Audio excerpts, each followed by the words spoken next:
तुझको चलना होगा, तुझको चलना ही होगा और चलते ही रहना है। ठहर मत जाना। जिंदगी में ठहराव नाम की कोई चीज नहीं है।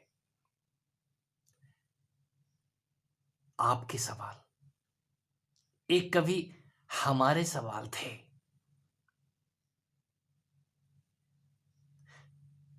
हमारे सामने देवी मां आकर के विराजमान हो जाती हैं और कहती हैं पुत्र मांगो, सब कुछ देने को तैयार हूं।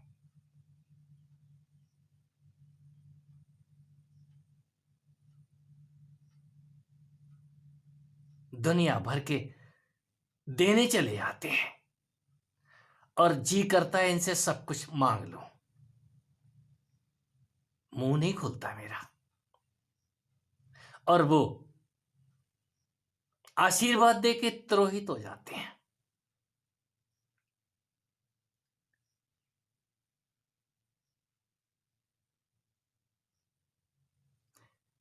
आप आशीर्वाद लेते रहो।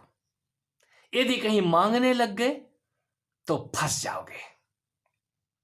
यदि परमात्मा भी आके खड़े हो जाएं, चार भुजाओं वाले, अनंत भुजाओं वाले, मैं विष्णु हूं, मैं लक्ष्मी हूं, भरोसा मत कर लेना बाहर। यदि वो मोक्ष भी दे रहे हैं, भरोसा मत कर लेना। यदि बाहर भरोसा किया,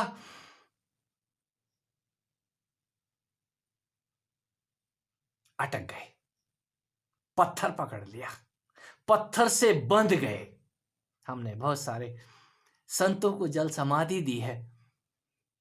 कहीं वो तैर के ऊपर ना आ जाए, उनको पत्थर बांध देते हैं। गंगा जी में 1 नंबर घाट पे। हरे राम भाई। हरे राम हरे राम हरे राम बेटा। तो किसकी कह दो, एक पत्थर हीरे समझ के हम पकड़ लेते हैं कि हमको तो वरदान मिल गया है। और जब वरदान मिल जाता है तो फूले नहीं समाते हैं। आशीर्वाद देने की ताकत है हमारे अंदर। चले आओ, हम सब कुछ दे देंगे। तो यहां सब कुछ जो दे देने की ताकत रखते हैं, वो देवी देते हैं। और यही वजह है उनके सोने और चांदी के सिंहासन हीरे और मोती से जड़े हुए दिखाई देते हैं आज की दुनिया में। आज की दुनिया में और पूर्वी जिनके पास ये सिंहासन सजे हुए हैं, कुछ भी गलत नहीं है। आपने क्या मांगा था वो आपको मिल गया और आप हीरे समझ के पकड़े बैठे हैं। मोक्ष का तो वरदान हमें मिल चुका है। अब ऐश्वर्य भोग लो, रोल्स राइस पे घूमो, बढ़िया बढ़िया जेट की सवारी करो। अंत में इसी आग पे चढ़ाए जाओगे। जिस आग ने आपको वरदान दिया है, वो आग आपको निगल जाएगी।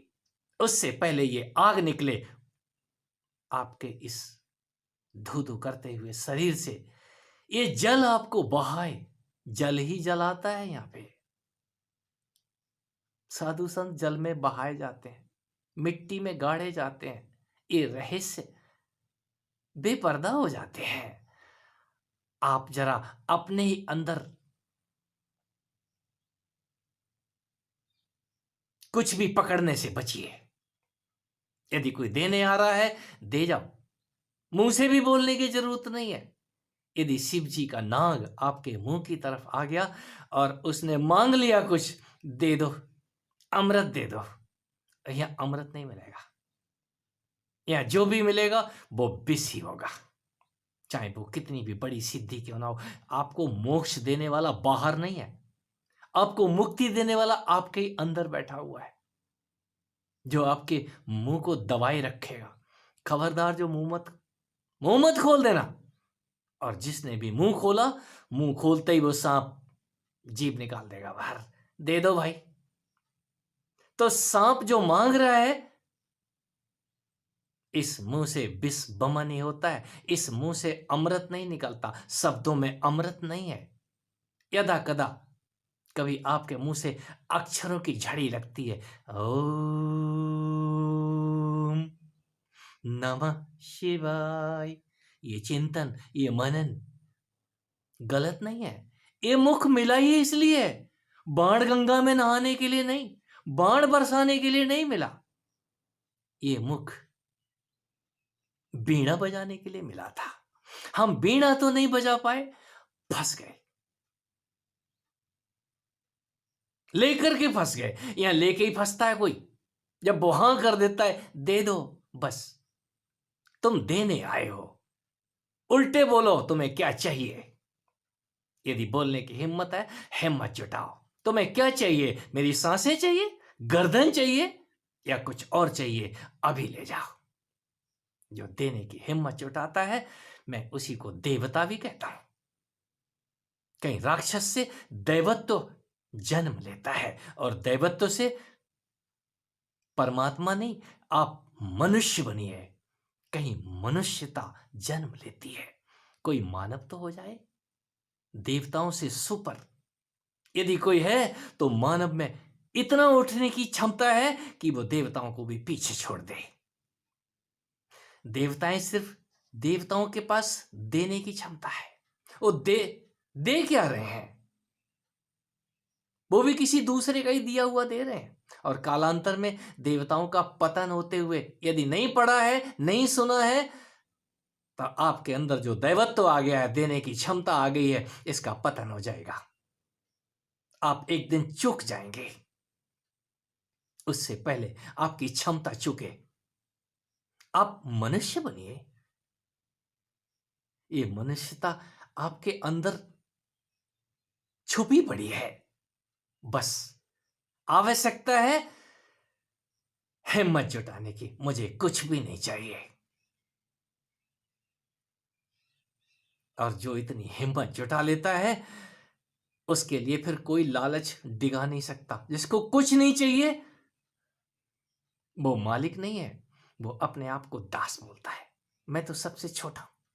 और जो छोटा होता है, याद रखें, यहाँ छोटे के लिए ही माँ गोद में संभाले रहती है, क्योंकि वो छोटा है। वो बाप का भी दुलारा है और माँ का भी दुलारा है। आप क्या बनना चाहते हैं?